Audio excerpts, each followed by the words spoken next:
Salutare! Cum ai dat de videoclipul ăsta? Dă-mi voie să ghicez. Instinctul îmi spune că tocmai ai închis Instagram-ul sau TikTok-ul, unde ai la follow și urmărezi zilnic niște oameni cu bani mulți, vile, piscine sau chiar vacanțe de lux, care spun că și tu, da, tu, cel care belește ochii la story-urile și la postările lor, poți să faci și să obții toate aceste lucruri din trading. Că ei, din mărinimea și din bunătatea lor, te ajută și te învață să faci trading. Desigur, trebuie doar să le cumperi cursul, care costă modica și inofensivă sumă de 4-500 de euro.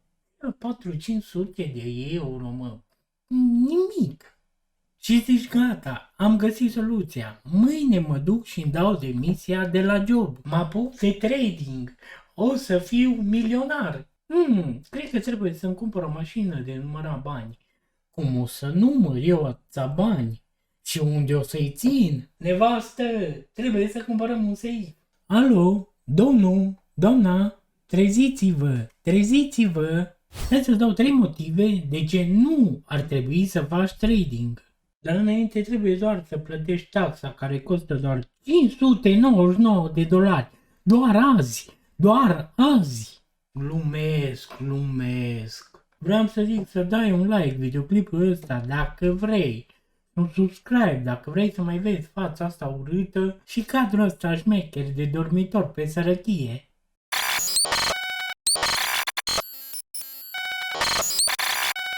Acum hai să spun primul motiv de ce nu ar trebui să faci trading. Dacă nu ești disciplinat și nu ai răbdare, părerea mea este că tu nu ar trebui să faci trading. Tu stai așa și gândește-te, ești destul de disciplinat încât să intri în trade-uri cu sume mici, să rizi sume mici de bani. Când spun sume mici mă refer la câțiva dolari pe zi, cu scopul de a face tot câțiva dolari într-o zi. Și să ai răbdare să faci treaba asta pe un termen lung de timp.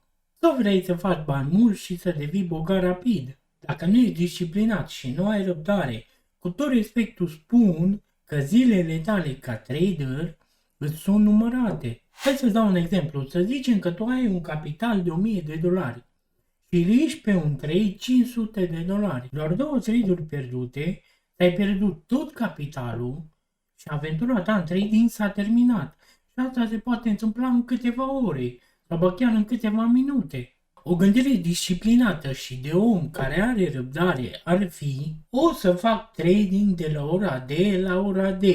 O să risc un anume procent ca să fac un anume procent. Dacă am pierdut un anume procent, mă opresc în ziua respectivă. Nu o să devin bogat mâine, dar în timp, dacă o să reușesc să am trade-uri câștigătoare, o să fac bani din asta. Și da, cine știe, poate vreodată o să ajung să fiu bogat. Ca o paranteză, eu cred că ar fi o idee bună de video crearea unui trading plan. Voi ce ziceți?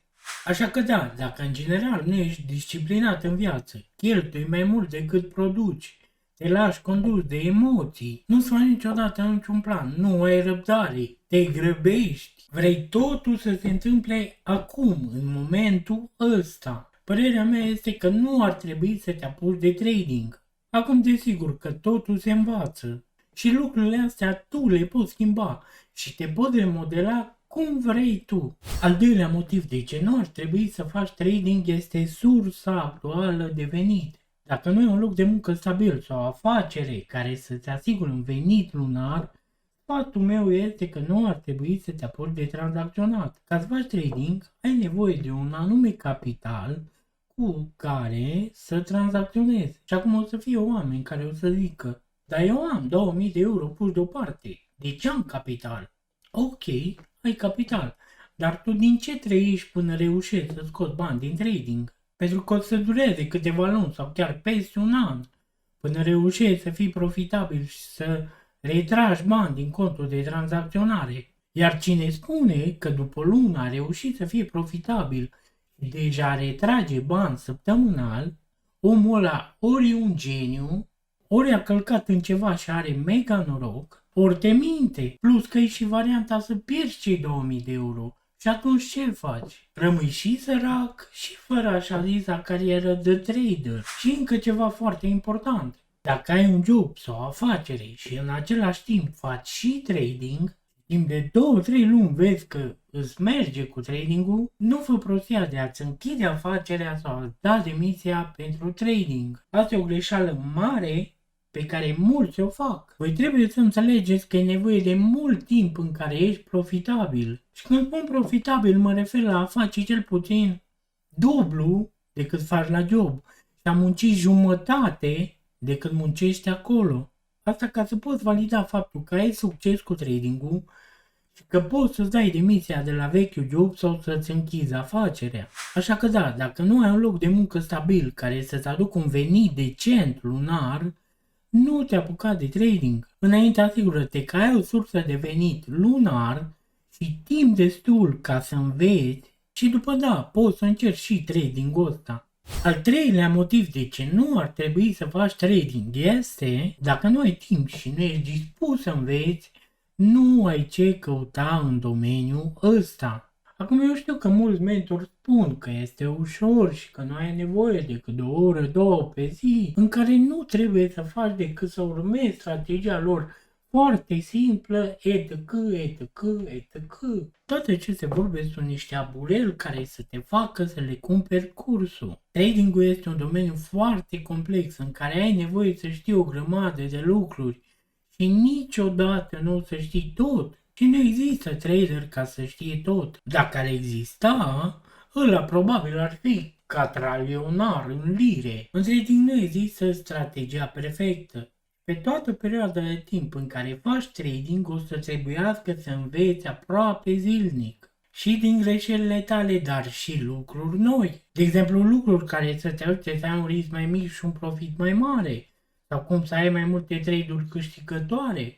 Sau cum să intri mai bine în trade-uri și așa mai departe. Așa că da, dacă nu ai timp sau nu-ți place să înveți, nu are rost să te complici cu trading-ul. Pentru că cel mai probabil o să-ți pierzi banii. Și motivul 4, ultimul și probabil cel mai important, dacă te gândești să-ți apuci de trading ca să te îmbogățești rapid, eu îți recomand să nu faci asta pentru că nu prea o să fie așa. Acum nu săriți în cap, nu sunt hater. Eu sunt trader și da, cred că trading-ul e o sursă bună de venit. Doar că de la o sursă bună de venit la îmbogățit e o cale lungă. O să fie nevoie să treci printr-un proces destul de lung și de greu în care mai repede pierzi bani decât să faci bani. Iar după ce reușești să faci un anume procent lunar pe care ori alegi să-i scoți, te bucuri de ei, ori alegi să-i lași și să tranzacționezi cu mai mult. Deci nu prea se poate discuta de îmbogățiri rapid. Acum sunt și eu curios. După ce ți-am spus toate motivele astea, mai vrei să faci trading? Lasă în comentariu răspunsul tău. Acum să nu credeți că am făcut videoclipul ăsta cu scopul de a vă demoraliza, de a vă tăia aripile și de a blama trading-ul. După cum am mai spus, eu sunt trader și fac trading zi de zi. Și da, trading în timp poate să fie foarte profitabil. Aș putea să fac un videoclip cu 11 motive de ce să te apuci de trading, pentru că sunt destule. Dar dacă nu v-ați prins, am făcut videoclipul ăsta să vă fac să înțelegeți că trebuie să aveți mare grijă ce așteptări aveți când alegeți sau când vreți să faceți treaba asta. Cu ce mentalitate plecați la drum și așa mai departe. Trading-ul ăsta poate fi foarte profitabil, dar în același timp poate fi foarte dăunător și toxic. Contează cum îl iei, ce mindset ai când începi, cât timp ești dispus să-i oferi și așa mai departe. Și cam asta a fost tot. Eu sper că ați învățat ceva din video ăsta. Dacă v-a fost folositor și ați învățat ceva, dați și voi un like și un subscribe. Iar dacă nu, dați un share unui prieten care vrea să se apuce de trading. Ne vedem data viitoare. Take profit-ul fie cu voi.